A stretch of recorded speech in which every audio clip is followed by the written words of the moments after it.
Welcome to Bottles and Bitchin, where the bottle of wine goes in and the bitchin comes out. I'm JT. I'm Christy. And today we are going to be drinking some fine wines. Today I chose this bottle of wine strictly because strictly because I like the name of it. It's called the Original Smokin' Loon. It's a Cabernet Sauvignon. It was aged vintagely in 2017. Oh wow, 2 years old. Ooh, so old. It's old. So vintage. Gonna taste that vintageness. Chrissy, what you drinking? I'm drinking some Prosecco by Rufino. Fancy. Because I just felt fancy, you know. I wanted to pop a cork, which I did before we started recording this. Let's just hope there's no Rufinos in there. Oh! You know, yeah. All right. Well, okay. cheers. Yeah, All right. cheers. Here we go. Ooh, hear those bubbles? Hear those bubbles. Yeah, I did hear that bubble. All right. Guys. All right, so today, the title of this podcast is Do What You Love. And we're going to be talking about jobs and careers and all the things that we do and the things that we have done in the past. So I think it'd be kind of cool since we have aged just like my bottle of wine. So vintage. So vintagely. To talk about, maybe in high school, a lot of high schoolers have to have jobs, or maybe a lot of families think like, oh yeah, my kid needs to have a job. Show them some responsibility, take that action, and give them a little bit of, give them that responsibility. Chrissy, did you have a job that you did your first? Yeah. How old were you? Well, okay, my first job, if you count it, was babysitting, and I started babysitting at age 11. Shoot. I Were you babysat certified? a baby. Yeah, I actually was by first cross, what is it called? Red Cross. Red Cross. I said first aid. I was saying first aid. Okay, anyways. I got first aid training with my babysitting training, which is weird. Which is very important. It's weird that they have babysitting training. I guess it's an important skill, but you get a certification and everything. I did actually do all of that. Would you flash that around and be like, I'm certified? No. I think I just had it. I put it in my wallet and never showed it again. But yeah, that was my first job. My first real job where I got a paycheck and had to pay taxes on that paycheck was lifeguarding. Ooh. I was a lifeguard for How old were you? Our high school. 15. I think I started working at the high school. And then over the summers I would lifeguard at a Girl Scout camp. Wow. Did you enjoy those jobs? Oh, definitely. Yeah. Definitely. Babysitting, I babysat for some interesting people. Mm-hmm. And one of them was an alcoholic, and it was just kind of sad. But as a young person working for an alcoholic who would pay her just whatever was in his wallet, and he had lots of money, I was very okay. Oh, with that's it. Okay. But at the same time, I felt bad leaving the house with a baby kids, and a drunk man. Well, but, yeah. man. Hey, I mean, I made a lot of money. It could have gone the other way. It could have gone the other way. No, everything was fine. That's not so bad. I was a babysitter too. I loved it. Mm-hmm. But then there would be times where I'm like, oh my God, a full day of school, and then I have to babysit them after school, and it was tiring, right? Right. I charged $5-6 an hour. Sure. Not a lot. People were getting 20 or 15 or 10, yeah, and I'm I think I would average God. at 10. Yeah. And then I started to realize this, and I was babysitting 2-3 kids for $6 an hour. I must have been yeah, right. I must have been being ripped off. No, yes, I was being ripped off. And you know what? Something I'm going to keep touching base throughout this episode is know your worth. Know your worth. Know your worth. Well, $6 was my worth at that point. Hey, I learned. I learned a lot. I learned. Well, and then I didn't have a job until this is funny, college. Like a real job? Mm-hmm. Really? Yeah, I didn't work through high school. That makes me okay because I think it is important to have a job before you have a real job. Oh yeah. Because you learn work ethic and you learn how to like approach a boss about an issue, and Yeah, like it's tricky. there's a lot of things that you learn. I mean, and everybody does it differently, but And I mean, when I had my first job in college, I ran into many of those issues. And like for those that don't know who the hell I am, how do you not know? No. hey, some listeners might not actually know, because Yeah. I know of some listeners who have been listening who only know me. Oh, So, well, that's true. Let me shout out. What Yeah, up? So my whole premise is I'm an actor and I am an educator, and my first job as an actor and an educator was in a hardware shop. Yes, where you were an actor and an educator in May's hardware. Hardware.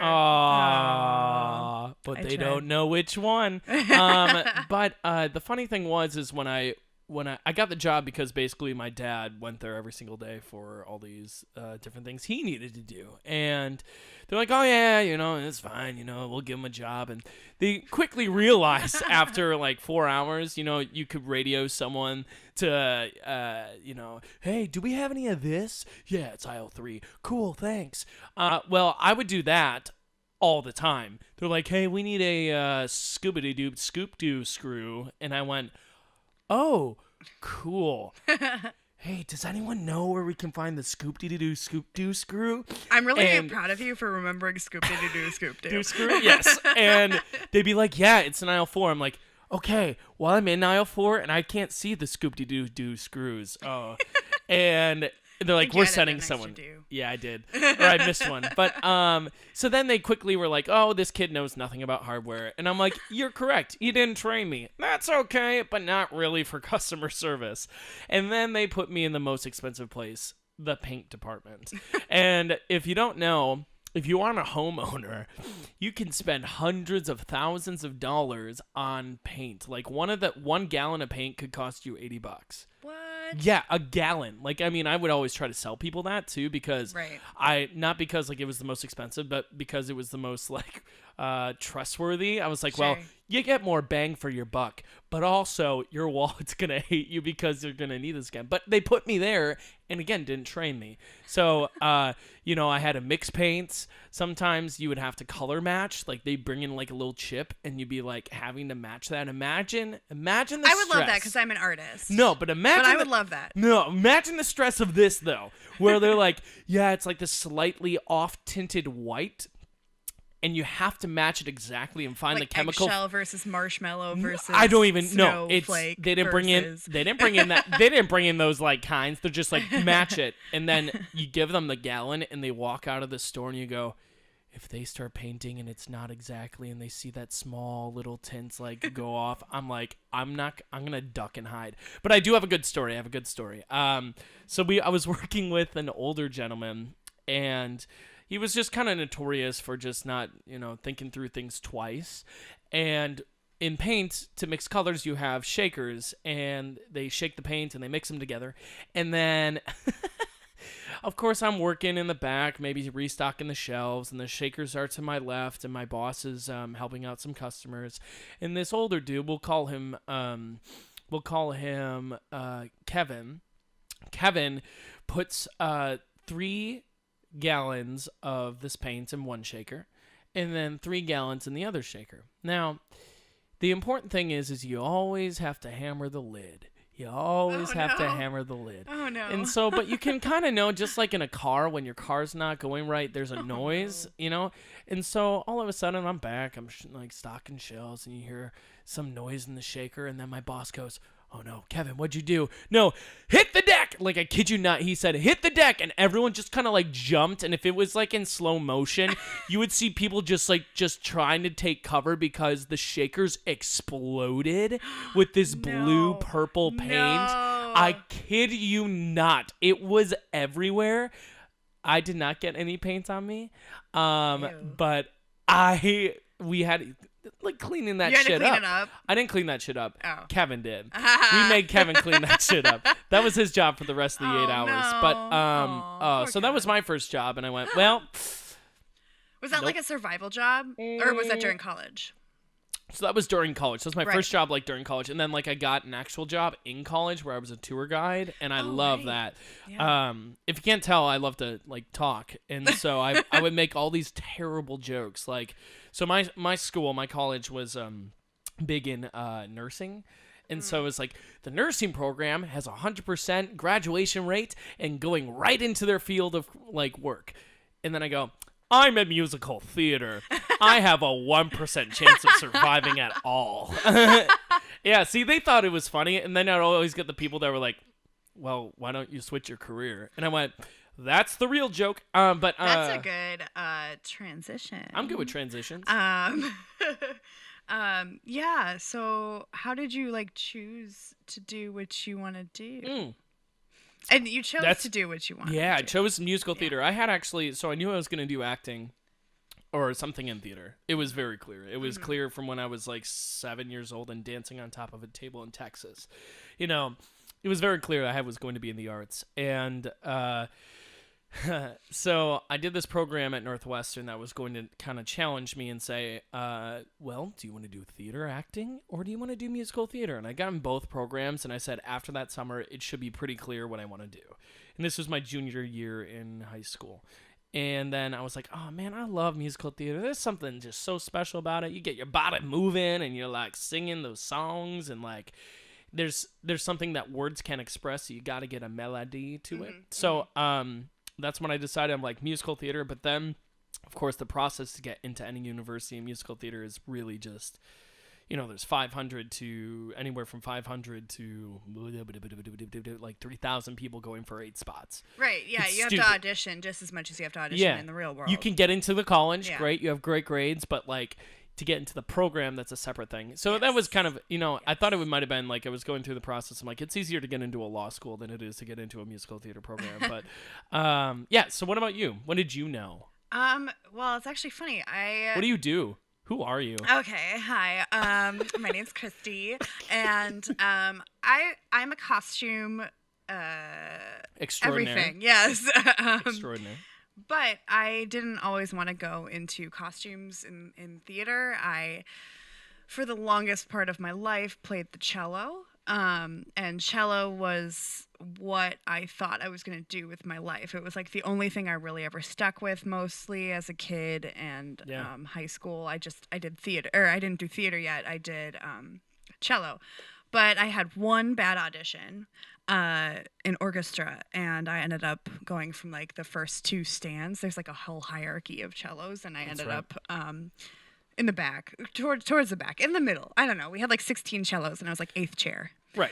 And for me, that was traumatizing because cello was all I knew. It was all I was good at, and I failed it in my head. And this was when I was maybe 15. I was a sophomore in high school. And I was really down on it, and someone told me I should try auditioning for the musical or something. And I auditioned, and I was really bad because I never liked acting or was good at acting. And I had a lot of acting friends. So I was like, oh, I can hang out with my friends. And then someone told me once I didn't get into the musical, obviously, because I have no acting or singing skills whatsoever, or dancing. Beg to differ, I never really wanted to be an actor. And someone told me to try stage crew. And I absolutely loved it. I loved stage managing. I loved set painting. And it was just something that used a lot of my artistic skills combined together in one field. And I really, really enjoyed that. So I ended up, a year before you actually have to choose what you're going to go into, which is insane, by the way. Yes. A 16-year-old choosing what they're going to do for the rest of their life. Mm-hmm. Like, that's insane. So anyways, we can get more into that in a little bit. But so I chose to go into technical theater is what my major was in. And it wasn't until I was in college and I got hired in the costume shop my freshman year, after I learned how to sew my freshman year in college. That was your first time learning how to sew? That was my first time learning how to sew. Damn, can you teach me? I'm still learning. I mean, I had taken like the middle school class. Oh God, yes. And that's it. Like I didn't sew anything until and I went to college for stage management and set design. And then when I actually was in college, I learned how to sew. I learned really quickly. I got hired into the costume shop, and I totally fell in love with it. Did And they I've been did they working in teach you, costumes or did you kind of like, was it kind of like, yeah, yeah. okay. There was like a intro to technical theater class, and See, you that's have to learn how to yeah. sew half a semester, Shit. and then the other half of the semester you like build sets and stuff. See, that's the okay. People out there, employers, I'm gonna bitch for a moment and say like, Yes. train your Bitch moment. employees. Like, unless it is like you're hiring them because you know what they're going to do and they already kind of know going in. But if they're like new and like, say like an actor working in a hardware store, give them something to do, or like, and not necessarily just give them something to do, but show them, like, give them a tour of the space, or like, Sure. train them. So I love that you had a class that taught you Well, how to yeah, sew. it wasn't with the Well, it was with the person who eventually did end up employing me. Right. Yes, that is correct. Yeah, no, it's That's my big complaint. But I'm I like, chose train. I chose my career, and it was a little controversial with my parents because I had devoted so much time in my life to playing the cello, and I Yeah. had committed so much, and they paid so much money for me to take private lessons and do all these amazing opportunities, Yeah. and I was, in their eyes, throwing it all away on something that I had never done before. But I really stuck with it because I really loved it, and I loved being able to be creative in a way that I hadn't found an outlet for before. Yeah. So, And that's important. I think yeah. it's hard because I know I was given the choice maybe in middle school where it was like, well, JT, are you going to do sports? Or are you going to do theater? Like, when you're younger, you're kind of getting like into everything. Right, you can't do everything at once. Right. I mean, I know so many parents who are currently Yes. juggling with all of their kids in Yeah. sports and theater. And Exactly. it's a lot. But then there comes a point where it's like, well, you have to choose. Right. And actually, it was very difficult because I did love my sports a lot. And I'm thinking, I've thought about it. I'm like, so if I went into sports, what would I actually, like, what would my life be? And I can't even fathom or put the pieces together. So I guess that means I chose the right thing, I guess. But I think in the careers that we have as artists, specifically in theater, you have to do a lot of things to survive. And, even in any other form, I guess, of art, it doesn't pay well. Right. Well, the careers we chose, and luckily we both have very supportive parents where, it was never pushed on me, and we both grew up in a very rich neighborhood, and both of our parents didn't push us to go into what would make us money. No. And it's really funny because when I was in college, or maybe a little after college, my mom ran into somebody who was a parent of a kid at our high school, and they were asking how I was doing and what I was doing. And my mom explained, oh, well, she's in theater and she's doing costumes. And at the time, I think I might have been, working in Illinois. Working in Illinois. And, At the other I was ace. I was at the other ace. I had a great job. It was a good job right out of college. And this mother that my mom was talking to was like, oh, well, I would never encourage my daughter to work in her hobbies. And What? yeah. And it's like, my mom was like, she's working in something that she's really good at. Like, brings her joy. Yes. Can we go back to joy for a moment? And it's funny because when we went to our high school reunion, that's what I was just thinking about. Yeah. A lot of people came up to us and they were like, oh, it's so cool that you're doing what you love. And I was like, why aren't you doing what you love? Like that is the most bizarre thing to me. Yes. Like, yes, I make pennies, and I know I make pennies. And I mean, maybe I didn't know the reality of it until I was actually working in it. Because in high school, you're like, oh, I'll be a starving artist. And then out of college, you're like, oh, I'm an actual starving artist. And I'm working at Starbucks to try to like make ends meet because I have no money.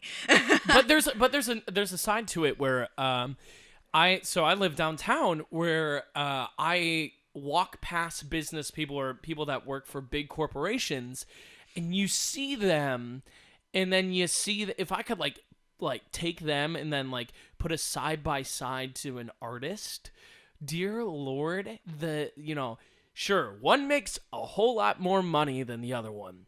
but one of them is way happier and filled with like satisfaction and joy. Sure. I mean, than the it's other. It's a trade-off. It's different for everybody. I mean, I'm totally sure is. people are very happy working in corporations. It's just not for me. And yeah, you can find happiness working a job that's not. I mean, people have other priorities, but Totally. like you know, you get married, you have kids. Your kids are your priority, so you want to make more money for them. I totally understand that. And I'll probably, you know, maybe that'll happen with me where I'll be like, okay, this job's not getting me much. But you know, right now I'm very committed to what I do, and I love it, and I'm only making more money as I go. You know, and you get you have that appreciation for it too. Yes, and yes. Something I've noticed about other people is they have a true appreciation for what you do and what we do. And the funny thing is that at that same reunion, you could see how much our peers wish that they oh my God, were like that. And like it's funny because I was never popular in high school. No, I was that never, was no one really was. No one talked to me, and all of a sudden they're like, "Oh my gosh, it's so cool! Like I love seeing what you're up to," and I'm like, "What? So, who are you? Why are you talking to me?" Funny enough, I have to say this. So our profile picture of that me and Christy like drinking that bottle of wine. We'll eventually replace it with like a better picture, legit photo, but this one's funny. Yeah, that one was taken right before we went to this reunion. Yes, and the funny we did drink a whole bottle of wine each. We did. And I wonder how we came up with this concept of this podcast. It was just out of the blue. You know, we kind of popped the cork on that idea, but out of the blue. Sorry, we had a microphone issue, and its brand name might have been just previously mentioned, and we want to murder it. So if I sound a little weird to you, it's because I'm on a different microphone. And if I sound weird, it's just because it's who I am. But yeah, so talked about our first jobs or some odd job. Wait, do you have any cool odd jobs that you had to do? Yeah, I mean, any fun odd jobs? I mean, I would say, well, I don't know about fun, but the oddest job I've worked was probably working at Starbucks. But you like get out coffee. Out of college though, like I had a degree, and it was just very like degrading mentally to go from my first professional job all summer long to, you know, moving back to Milwaukee and not being able to find something right away. So I just started working at Starbucks to make ends meet. And Starbucks is a great corporation that could sponsor us. Yes. Oh my so, God. Frappuccinos, they're just so good and so good for you. I just love them so much. Don't forget your happy hour. You know, I mean, but I don't know. I've worked a lot of weird jobs. It wasn't for me. I've worked Lyft as like a Lyft definitely can sponsor us. I loved working for Lyft. I work for Lyft. I love it. Yeah, that was just to make ends meet. I think definitely like right out of college, I worked a lot of little weird jobs. I taught art classes for the recreation department. Shit. I worked at a stage makeup store for a little bit. I worked at a lot of different theater companies doing a lot of different things. Yeah, I mean, I worked. I mean, a lot of people are still and like it's part of the world. You work for a theater company until that season's over, until that show's over, and then you work for another theater company until that show's over, and then so you're constantly going little job, and I still do that, but I finally at least have like a consistent full-time job that I'm so grateful for. I have a full-time job with a ballet company where I am the wardrobe supervisor. They call it the wardrobe mistress. And I hire people. Like I'm a boss now. Like I went from working little jobs everywhere to becoming a boss. Starbucks to boss. To becoming a boss. And it's amazing. Dude, you just went grande all over that shit. Or Vente. You went Vente. Venti? Yeah, the high one. Yeah, sure. Or there's Trenta. There's Trenta. Shit. I know. It's like Mondo. Anyways, yeah, so now I work a full-time job, and it's really fantastic. It's seasonal, so like I get to freelance costume design as well. And I hire dressers. So, hey, if you're looking for a dresser job, email me. Just make sure you know how to sew. Yeah, you have to know how to sew. That's why I haven't gotten that job but, yet. But being a boss, it's actually really nice because I can do the things that I wanted from a boss. I've had a lot of really crazy bosses. I've had a boss that would just scream passive aggressive at me. Starbucks. Still sponsor us. I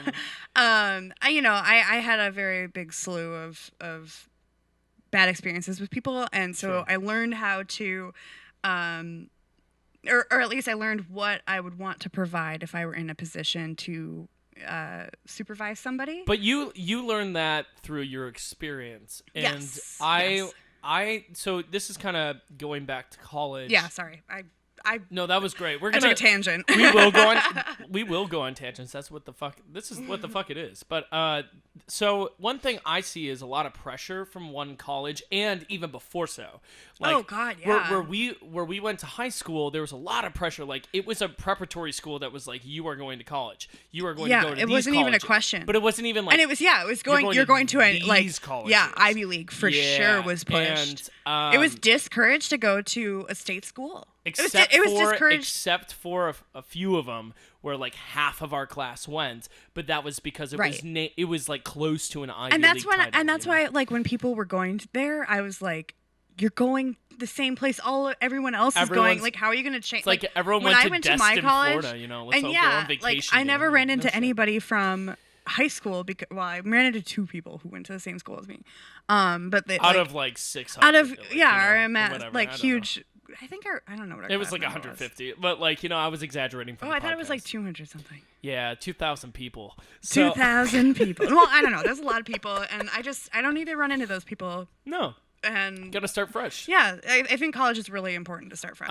So I teach high school students improv, and I've written a few letters of recommendation, and I start seeing them, like, it's just so apparent how stressed they are about choosing Oh their my God, careers. yeah. Like, and I'm like, oh my God, I'm sympathizing with them because, you know, I was in your situation. I was so stressed. Like, in fact, like all the applications and the fees and like the auditions, like, yeah. it's so stressful. But then you get into college, and I had an excellent college experience. I just want to have that on the record, and I know you did too. But Yeah. like, at the same time, it prepares you for what you want to do, but it doesn't prepare you on how to get it. And because the world works in so many mysterious ways, and like college has so much pressure on you to like Right. go out and make it. Like, my college had a pressure of like, if you make it out, we want to know. Right. Yeah. Like, yeah. We want to know. Mm-hmm. And then we want you to come back, and we want you Yeah, to we talk want you about to it. be a Like, representative of our school. so like, I would say the goal of a musical theater be a success story. be you a know? success story. Okay, Christy, what do you think a goal of a musical theater artist would be? Well, to become a Broadway musical star, Boom, of course. there it is. You said of it right away. course. Broadway musical theater star. Yes. And like, so that's, what about that pressure? Well, yeah, I think that's when we're talking about that, it's kind of like, what does it mean to be successful? Who the fuck knows? And what in your career does it mean to be successful? And so outside, I think it's more of like an outside pressure of, oh, you're becoming an actor. Well, you're not going to make it until you're in the movies, or you're not going to make it until you're on Broadway. And we know for a fact that's not making it. Making it is paying your bills and having a job How or a true. job consistency that at least allows you to live. Well, the like funny thing- living and Yep. surviving, that's what I consider And successful. people that have Tony Awards are bankrupt. Like, Yes. people who have talent and like lived in the glory for, it's like If winning you're the on goddamn Broadway, lottery, you know? eventually you're not going to be on Broadway. You got and like, even if you're a Tony Award winner, Yeah. big whoop. Congratulations, by the way. But like, also like, make I'm sure gonna you look back have on your, this when you're a Tony Award winner, and you'll Yep. be like, "Yeah, big whoop, okay, you But, got well, a it's- Tony Award." if I get a Tony Award, I can die happy. But I mean, I would at least have earned it, and then at least known, like, Right. I'm not going to be bankrupt. Right. Like, you wouldn't want to. Oh man, what if I did win a Tony Award? I was bankrupt, and I went, Christy, I can't pay my rent for the next 8 Yeah. months. Yeah. Like, that's messed up, and that's on me, and that's not Well, on the. you got to live within your means. Yep. But it's also, yeah, I think with us being in the entertainment business, there and going from your college and everything, there is this huge pressure to be this perfect, successful staple of your career path so that they can, flaunt you around and say, like, look, we had this alumni who's doing all these amazing, great things. Ooh. Okay. And Yeah. Yes. I mean, that's the biggest thing of it is like, how It can is. we make ourselves seem better because of how well you're doing? How can we bank on your success? This is great. So I was watching yesterday. I was watching Liar Liar with Jim Carrey, and if you haven't seen it, it's a great film. Go watch it. If you're young and you're like, "Who's Jim Carrey?" By the way, Dear we're God. about halfway through, and not halfway through our bottles. So, I am. Okay. Come on, Prosecco girl. So let's not talk about the theater for a moment, and let's talk about other people's jobs. Right. Because I don't know them, but I'm going to assume based off the things I know and the things I've seen. So in Liar Liar, he is a lawyer, right? And the lawyer's goal of success is to become partner with the firm, right? In order to do so, especially for Jim Carrey's character, no spoilers, he had to lie to get his way to the top. Right, and then Sure. of course the comedic aspect is his son wants to see him not lie, and so then he's gonna lose that partner. That's a very real thing, though. It's like huge people lie to get into their there. jobs. I for mean, sure. You know, there's the old fashioned like sleep with the director and get the lead role, and like. We could get on that. But No, that'll be. We don't have to. But the thing is like it's the aspect of like, what are you willing to do to feel successful versus what are you that is successful. That's a very / good point. Hashtag know your worth. Know your worth. Feel successful was the biggest thing you just said. Like, feel successful. So how do you feel successful? Yep. I mean, do the things that make you happy. I mean, obviously pay your bills, work a survival job if you have to. Right. But do what makes you happy. Are you proud of the work you're doing? You're successful. When you walk in the room, where are you? Are you there to do your job because you love it? Or Right. what's the question of like, ugh, why am I here? If that is the question of why am I here, that means that one, you're not happy. Whew. So Yeah. you're not going to be successful with what you're about to do. Right. And then also there's like, the idea of like, if you're overworked, you're going to start hating what you do. So I believe that. I Yeah. do believe that.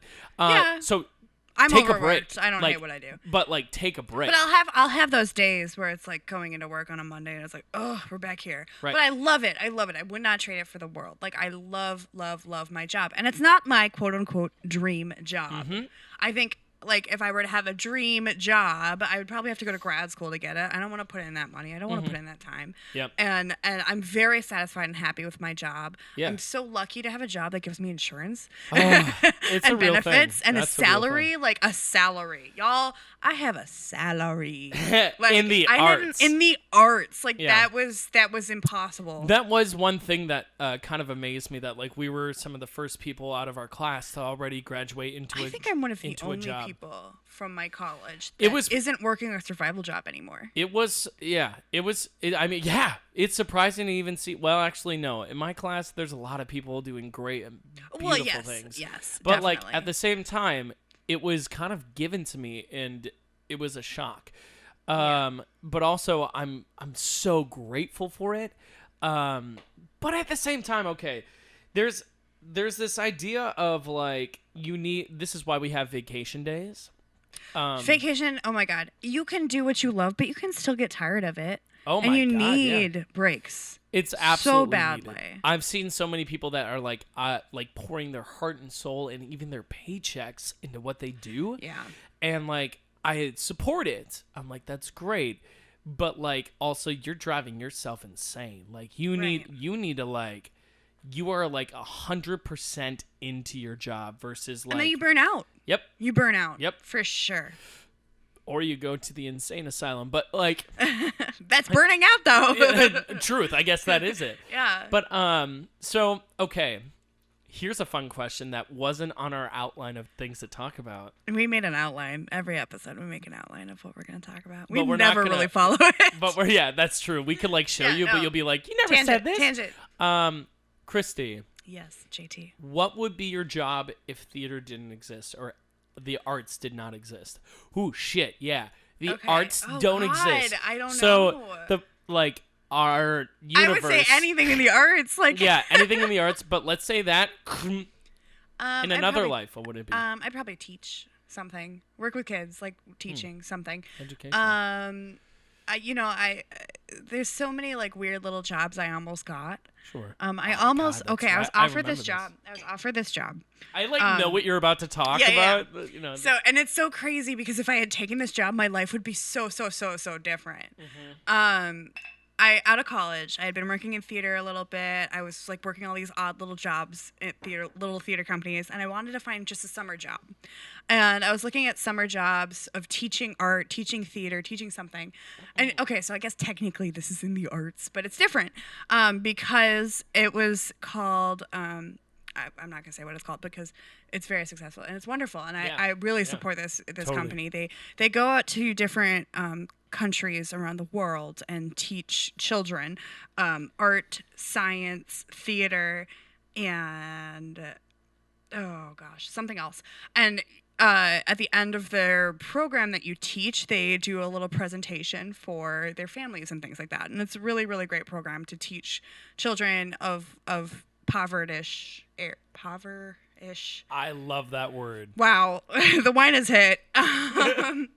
People in just unfortunate living circumstances. It teaches these children really important skills. And I was offered this job. I was just trying to teach in Ethiopia for one summer. And they liked me so much in my interview, they wanted me to become the art director of this company to teach not only in Ethiopia, but I would then move to India. Wait. Hold on.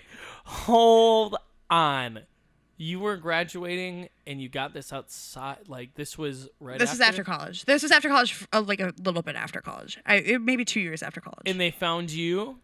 No, through... I interviewed. No, how did they find you? I don't know. Your website, right? Oh my gosh, yeah, they found me through my website. I know this story. I forgot. Yep. Yeah, they found me through my website. Sorry, I don't have a website anymore. Yep. But the fact was this website was old. Yes, it was. Well, at the time, I think I was updating it. I don't know. I don't update it obviously at all anymore. But anyways, they found me. I forgot about that. And I was interviewing for this, and I was like quick trying to get a passport because I was going to take the job. But then they kept pushing it more and more, and they were like, "You're going to do a 2-year thing where you're going to direct everybody and teach all these teachers to teach the children and teach art classes and theater classes in Ethiopia and India and China, and they were expanding to more countries. Everywhere. But in those 2 years, I would have gone to Ethiopia, India, and China. And I didn't take it because I was scared of the 2-year commitment. That is a big commitment. And it is. And you know, it's just funny to think my life would be so different if I had taken that. So that would be so if there was no theater or arts, theoretically, it would be teaching around the world for sure. Maybe not teaching art if art didn't exist, but art is so important and it will always exist because anyways. Damn, that's good. Yeah. I love that story. Okay, okay, so what would yours be? Shit, I knew you were going to ask Yeah, well, that. okay, you can't ask me such a deep question. If art didn't exist, what would you do? Well, if you know all I do is art anyways. Little same here, like 100%. Fuck. Like there's so many things in art that we both do, and it could be, you know. I probably would be a writer. But does that count as an art? Literature? I don't know. Like, I think if we had no arts. literature, we would have no English. If we didn't have art, we're gonna get into an art debate. But like, so I probably because that's one. Yeah, you're right. Because that would be the one thing that would. Okay, no, scratch that. I probably would be in politics. Okay. I've been getting more and more involved in the political. Excuse me. Wow, I should not be in politics if I can't even say the damn thing. We're drinking wine. Yeah, we are. But the political world really interests me, and it has, in fact, in the past couple of years. I think you'd be. I mean, I be don't interesting, want but you I don't want want to do it. Cause, yeah, there's all that. There's a lot of. But I think skeevy I things think that if there happen, was a personality that would work with it, I think yours would be great. You're a very Dude, personable person. Can you imagine me walking into like? You know, I can't even imagine you at all. Yo, but I think you have a great. Back is up in here. Yo, we gonna represent you. Like, can you imagine? No, I wouldn't ever do that because that was that would be too much. But at the same time, I really do care for so many people. JT POTUS. Oh my God, could you imagine me as POTUS? I do declare that this shall be a party with wine Yeah. Oh my God, we're out of control. We are in my own imagination, but yeah, politics, absolutely. Yeah. I think that would be one interesting.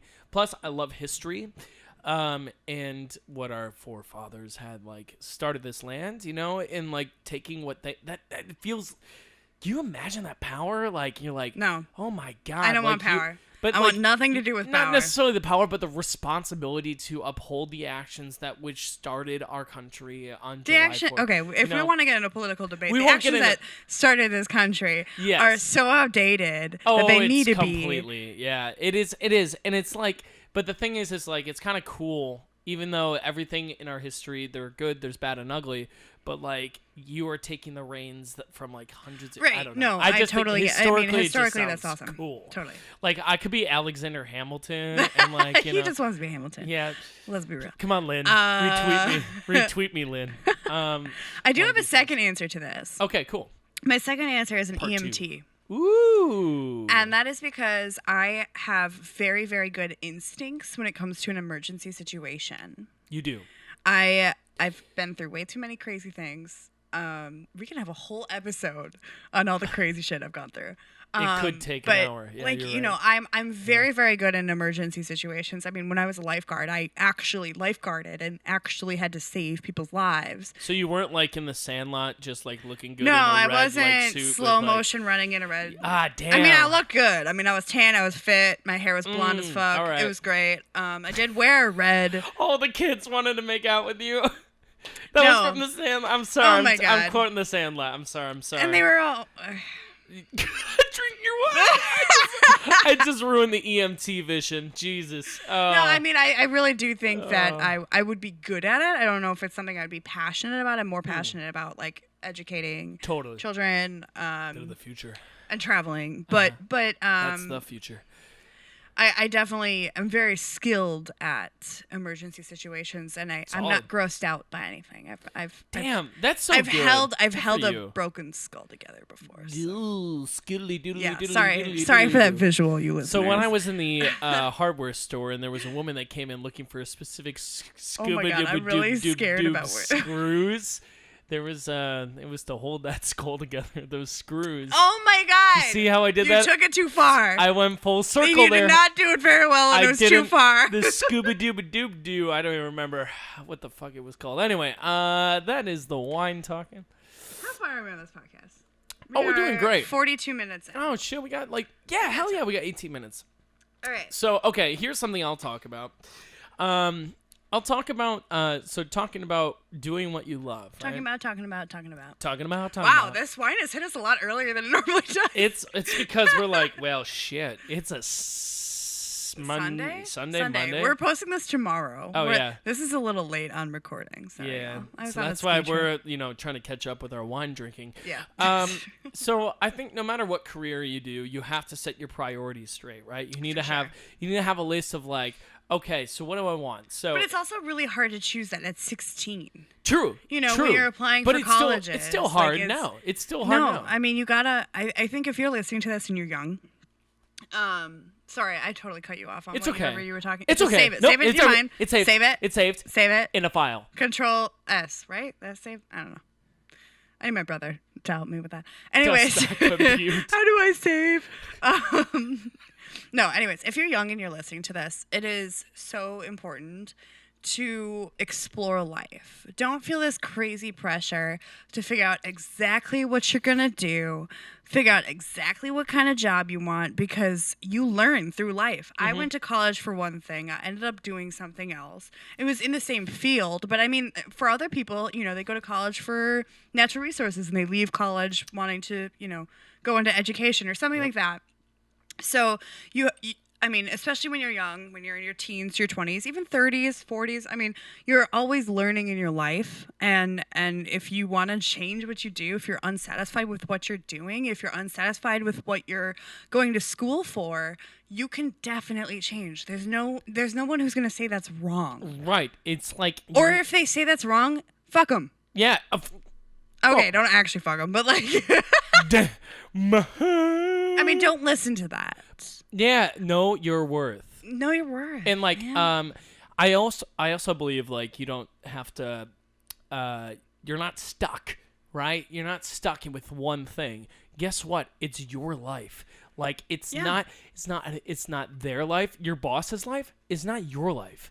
Your life is what you determine it to be and what you believe to be. Again, what you believe happiness is. If working as a barista in a coffee shop is going to bring you happiness because you love making that person their drink and like you love the different things you can create, or you want to be a brewer and work in a brewery and find the different scientific methods to make everything work, that is awesome and that brings you happiness.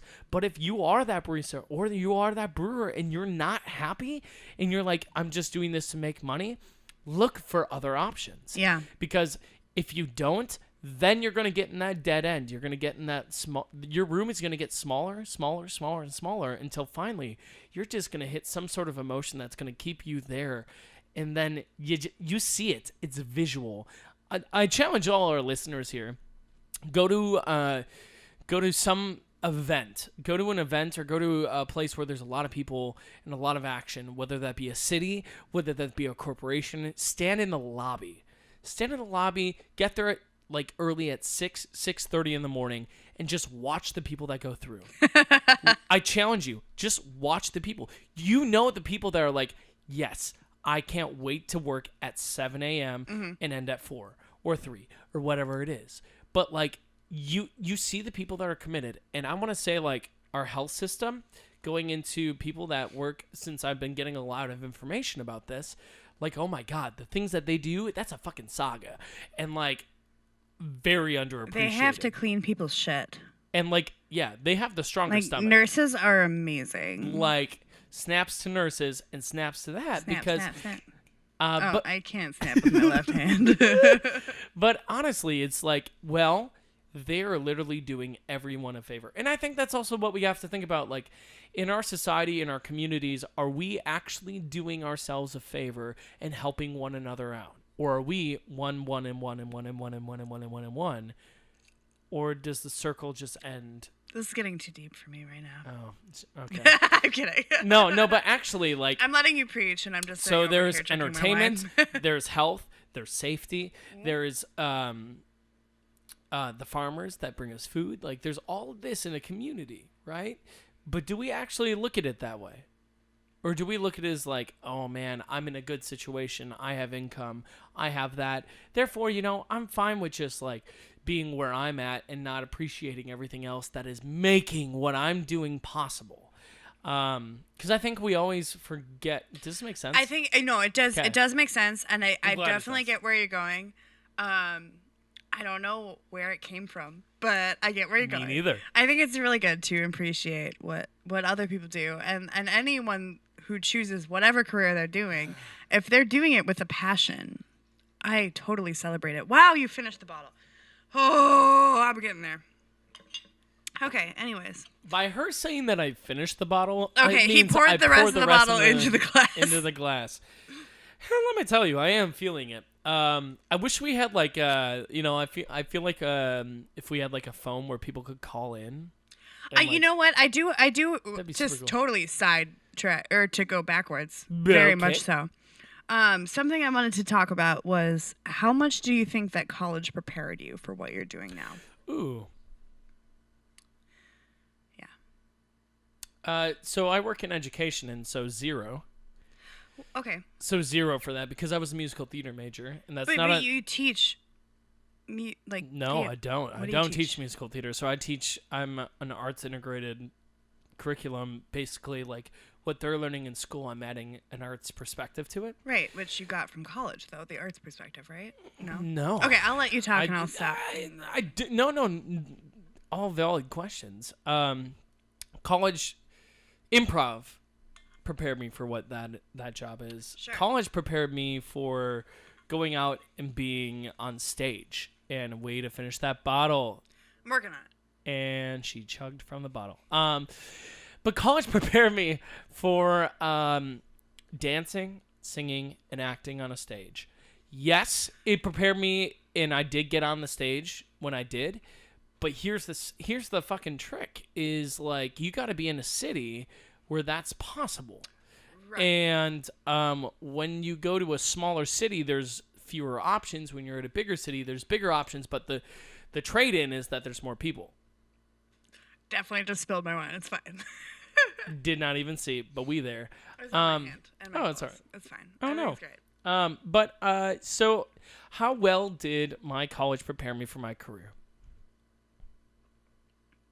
Would you consider your current job your career? No. That's so yeah. Okay, so in my career, okay, yeah, that's fair. Okay, so I think it would out of 10, 7. Okay, yeah, I would give my college as well 7. Yeah, 7 for sure. Because there's a lot of variables that, like, one, I believe they can't teach, and there's some variables that they just didn't cover or I wasn't able to take. And what are the variables they didn't cover? The real life variables, and they started to cover. Is it college? Is it your college responsibility to teach you those? Absolutely. I agree. Absolutely, and like I also would love if my college had my back after, like being like, hey, so a lot of colleges offer this opportunity where, like, you know, we have opportunities and connections and we're going to forward them to you. And that's not a thing at my university. Yeah, my college had a showcase where they brought all the musical theater and acting major people to do this, like, presentation. Kind of like a thesis. Audition kind of thing in front of a bunch of different agents in New York. And they all went to New York right before graduation. Right. None of them... I don't think anyone has ever gotten anything out of it. No, I don't think so either. And so I don't know why they do it. We didn't do that at all. We didn't do that. We had to do that before our professors for a grade, which is cool. And I mean, I learned so much. Did you rehearse like auditioning? Like yeah, there was an auditioning class, but it was cool because it was taught by a Broadway dude, and like it was cool to get his perspective. But at the same time, where I'm at is not on Broadway. I'm not in New York City. I'm not in a big city. And the auditions are like, I got my jobs here because like people knew who I was. Like, let's talk about that for a second. Who I am. I completely agree. Yeah. Everything that I have gotten out of this city has definitely been through networking. Mm-hmm. And especially being in technical theater, I have to network. I don't know why we were never taught that. I mean, they taught that to actors. They taught headshots and auditioning and everything like that. I had to basically audition to be part of the department. They chose between, I don't know, like 50, 100 technical theater people and accepted 10. So, like, it was just as, I mean, I would say it's definitely pretty competitive. In comparison to acting, maybe not as much, but in comparison to any other job field, I think it's pretty competitive. I believe it. And you have to interview for it, and I mean, excuse me. Drinking bubbly wine during a podcast is probably not the best idea. It happens. Anyways, networking. Okay, so networking out of college, like I definitely didn't learn that. I got criticized for having a headshot. Wait, you got criticized? Yeah, my professors told me it wasn't necessary. Guess what? It was very necessary. When you got like out, yeah, absolutely. I got headshots. I made a website. This was kind of when websites were still like a new thing for people in my career path. Yeah, I don't know a lot of designers with. So it was becoming a thing right when I was becoming a senior in college, cool. and so I made a website.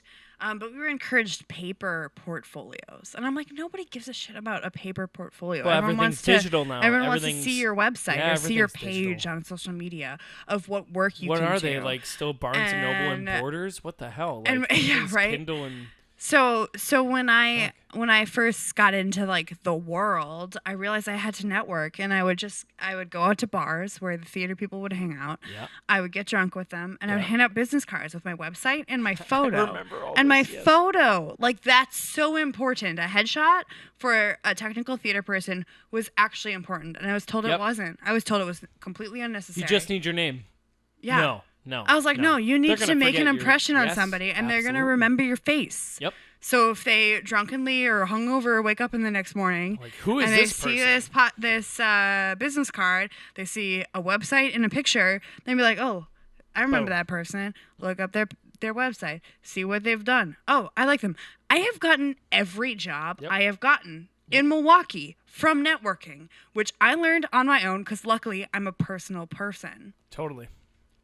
Unfortunately, most people in my career path aren't super outgoing, and I'm not insulting anybody, but I think people who choose the behind the scenes, they're not as outgoing. Sure. I've always been around outgoing people. I've adapted to the outgoing That drive, world, yeah, you totally. know. But I'm not an actor. I never wanted to be an actor, and that's something funny about my field. Is a lot of people who go into my field wish they were actors. Oh. And that's really funny to me. Okay, at least I think of like in high school, like all the people who did stage crew who wish they were on stage. And I'm like, I have no desire. I currently work with dancers, and I'm like, I don't even know how you do what you do. It's cool. I have no idea, and I have no desire. Thumbs up to you. Yeah. You know, retire at 32.